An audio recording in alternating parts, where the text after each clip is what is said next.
감추인 만나 146화 세 사람의 설명과 묘사.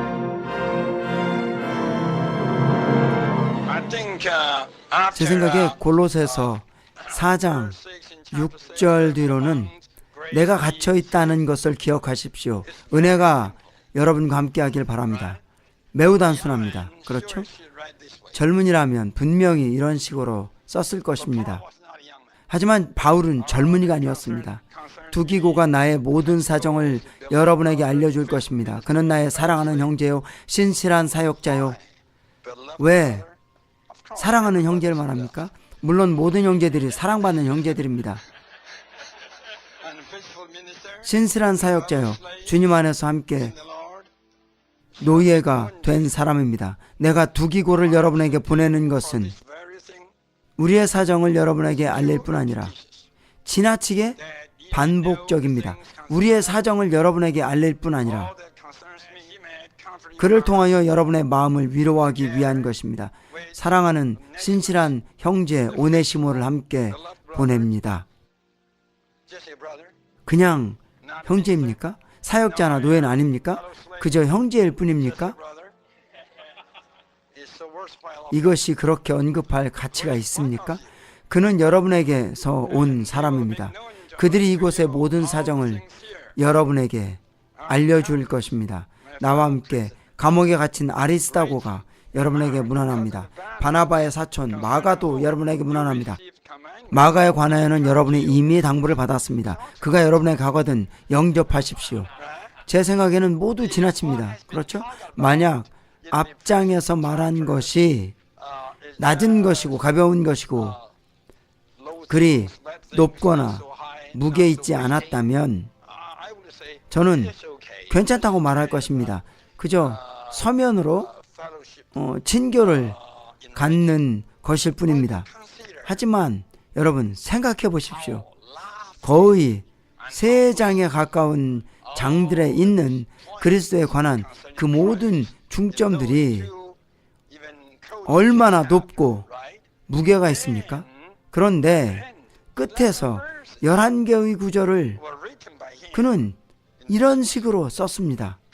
이 사람 저 사람에 관하여 쓴 것입니다. 유수도라 하는 예수도 여러분에게 문안합니다. 할례를 받은 사람들 중에 이 사람들만이 하나님의 왕국을 위한 나의 동역자들이고 나에게 위로가 된 사람들입니다. 그리스도 예수님의 노예임을 여러분에게서 온 에바브라가 여러분에게 문안합니다. 그는 여러분이 성숙되어 견고히 서도록 그리고 하나님의 모든 뜻에 있어서 확신이 가득하게 되도록 기도하면서 항상 여러분을 위하여 분투하고 있습니다. 내가 그에 대하여 증언해 줄 수 있습니다. 그는 여러분과 라오디게아에 있는 사람들과 히에라볼리에 있는 사람들을 위하여 많은 수고를 하고 있습니다. 사랑하는 의사 누가가 여러분에게 문안하고 데마도 문안합니다. 라오디게아에 있는 형제들과 num바와 그의 집에 있는 교회에게 문안해 주십시오. 여러분이 이 편지를 읽은 후에 라오디게아의 사람들의 교회에서도 읽게 하고 라오디게아에서 오는 편지를 여러분도 읽으십시오. 그리고 아키포에게는 주님 안에서 받은 사역을 주의하고 그것을 이루라고 알려주십시오. 이것의 중요성을 보셨습니까? 이것이 저의 질문입니다. 왜 바울은 이 사람 저 사람에 관한 이 모든 구절들을 여기에 두었습니까? 왜입니까? 그 중요성을 보았습니까? 여러분은 이것을 알 수 있을 것입니다. 바울이 실질적으로 그의 때 세 사람을 적용했다는 것입니다. 이 11개의 구절들이 다시 창문을 열어서 그것을 통해 우리가 볼 수 있게 해주는 것입니다. 아시겠습니까? 우리로 창문 건너편에 있는 것을 보게 하는 것입니다. 여러분은 거기서 살고 있는 실질적인 세 사람을 볼 수 있습니다. 거기서 생활하고 있는 실질적인 세 사람을 볼 수 있습니다. 여러분, 세 사람 안에는 어떻다고 말했습니까? 헬라인이나 유대인이 있을 수 없고 할례자나 무할례자가 있을 수 없다고 했습니다. 그리고 스구디아인이나 야만인이나 노예나 자유인이 없다고 말했습니다. 여러분이 이 11개의 구절의 시간을 사용한다면 그렇게 많은 구절들이 아닙니다.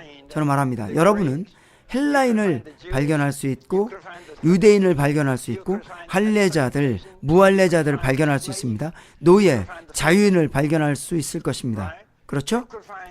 누가 노예입니까? 예, 오네시모입니다. 오네시모는 노예였습니다.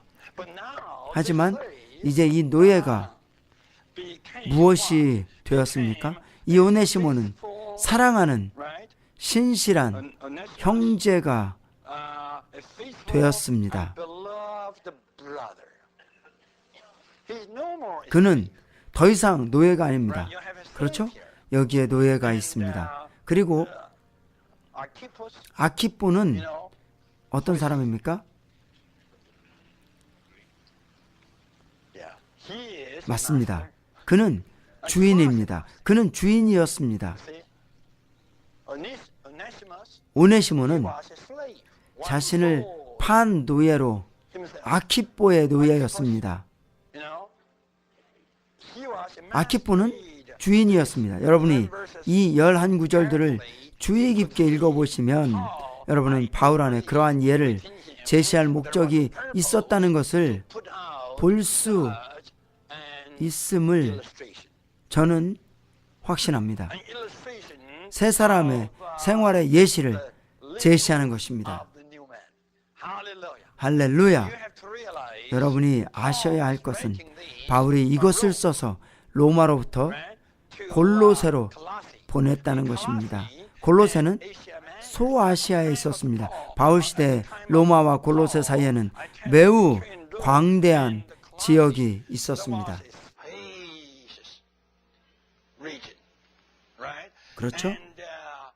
그리고 그 광대한 지역에는 모든 종류의 사람들이 있었습니다. 유대인, 헬라인 등 모든 종류의 사람들을 볼 수 있었습니다. 모든 종류의 사람들이 있었습니다. 비록 제가 여러분에게 이 장소 히에라볼리가 어디인지 말할 수는 없지만 가까운 곳에 있었을 것입니다. 매우 가까운 곳에 있었을 것입니다. 많이 알려지지 않은 곳입니다. 많이 알려지지 않았습니다. 아무튼 이 그림은 여러분에게 보여주는 것이 있습니다. 수많은 다른 종류의 사람들이 있던 지중해 주변에 그렇게 광대한 지역에 세 사람이 있었다는 것입니다. 세 사람이 있었습니다. 세 사람이 거기 있었습니다. 바울을 보십시오. 실제로 길지 않은 이 11개의 구절들에서 그가 얼마나 많은 이들을 다루었습니까? 세 사람은 수많은 여러 종류의 사람들로 구성되지만 참된 구성 요소는 그 수많은 종류의 사람들이 아니라 오직 하나 그리스도뿐입니다. 그 모든 종류의 사람들이 지금 한 세 사람입니다. 그렇죠? 한 세 사람입니다. 이 모든 믿는 이들, 개인들 사이에 차이가 없습니다. 모든 교회들 사이에 라오디게아에 있는 교회와 골로새에 있는 교회 사이에 차이가 없습니다. 골로새 사람들이요, 여러분이 이 편지를 읽은 후에 라오디게아 사람들의 교회에서도 읽게 하고 라오디게아에서 오는 편지를 여러분도 읽으십시오.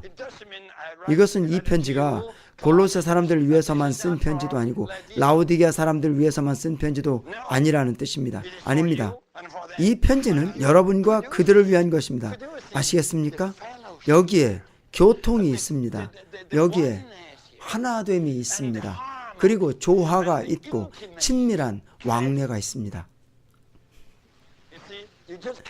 아시겠습니까? 여러분이 볼 수 있는 것은 그들이 한 세 사람의 실질적인 지체들이었다는 것입니다. 여러분은 반드시 이런 종류의 느낌을 취해야 합니다. 그럴 때 여러분 이 열한 구절을 읽어보십시오. 여러분 이렇게 말할 것입니다. 이것이 세 사람의 상세한 설명이며 상세한 묘사이구나. 이 땅 위에 지중해 주변에 있었던 세 사람의 설명과 묘사이구나. 그곳에 세 사람이 있었습니다.